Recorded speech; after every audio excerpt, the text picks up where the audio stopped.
Estaba revisando detenidamente mi colección de cascos y me di cuenta que me faltaba el casco de la mejor serie de Marvel.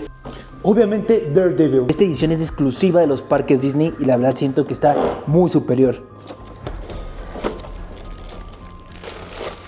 Vean esta chulada. Tiene hasta las marcas de que se estuvo peleando.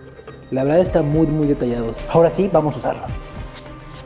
Está súper cómodo porque es como usar unos lentes de sol. O sea, no incomoda aquí, no duele la cabeza, se acomoda súper bien. Entonces, 10 de 10. Obviamente lo necesitaba antes de la segunda temporada de Born Again. Ahora sí ya le encontramos lugar. ¿Qué otro casco me falta?